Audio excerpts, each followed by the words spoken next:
Good afternoon. My name is Robert, and I'm here today with a purpose. And that purpose is to persuade my listeners to vote for the legalization of medical marijuana.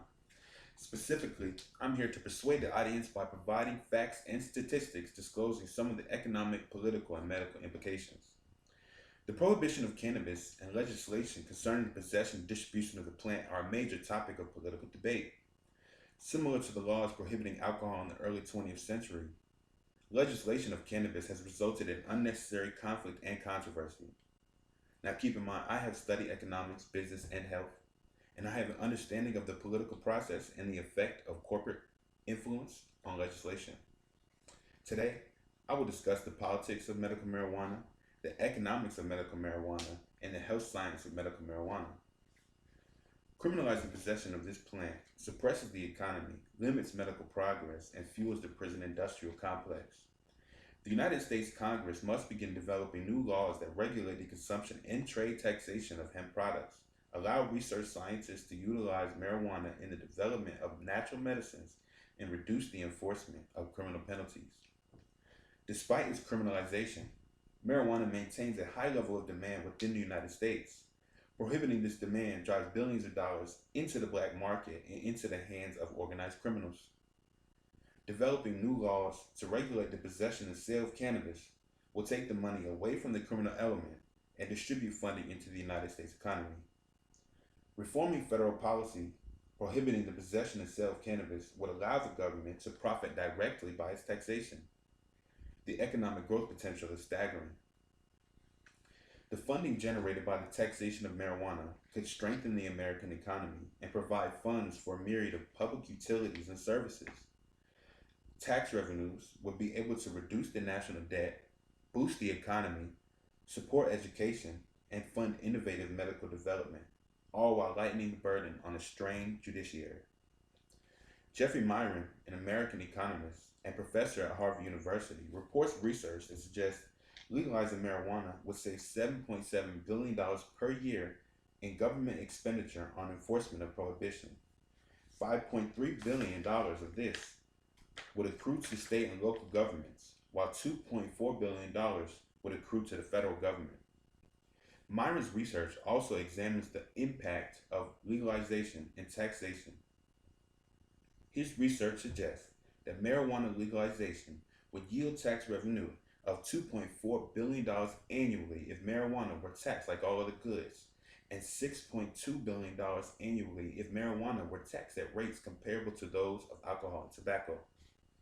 This research makes it clear that the benefits of marijuana legalization and taxation outweigh any possible negative consequences. The future of our economy depends on our ability to develop innovative and effective legislation allowing for the sale and taxation of medical marijuana.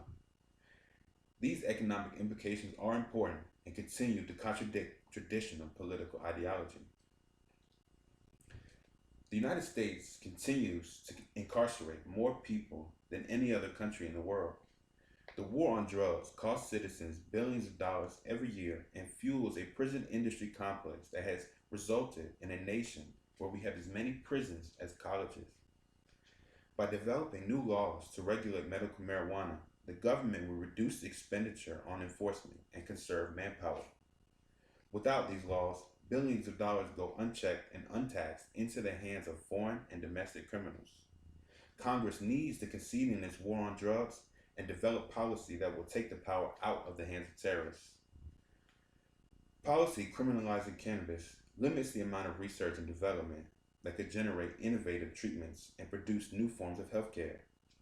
The Food and Drug Administration was created to evaluate food and drugs marketed in the United States for safety and effectiveness. The validity of early studies on cannabis conducted by researchers is questionable, and the reported data is outdated. New research reveals many of the medical benefits that reduce the symptoms of disease and disability. Patients with diseases such as AIDS, cancer, glaucoma, multiple sclerosis, chronic seizure disorders, and mental disorders like depression have symptoms reduced and quality of life improved by medical marijuana. A research report by John P. Morgan, physician and professor of pharmacology at the City University of New York Medical School, reveals A number of studies have shown that marijuana is effective in reducing nausea and vomiting, lowering intraocular pressure associated with glaucoma, and decreasing muscle spasm and spasticity. Research and data reported by pharmaceutical companies often claim that synthetic versions of the active ingredient in cannabis exist. However, medical products such as Delta 9 synthetic THC, while offering some benefit, do not have the same effectiveness and are prohibitively expensive.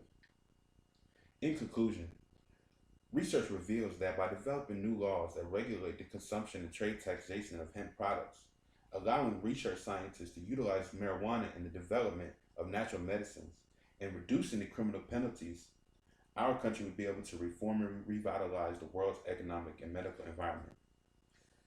And according to audience analysis, 3 out of 4 students agree that there should be more research on this issue.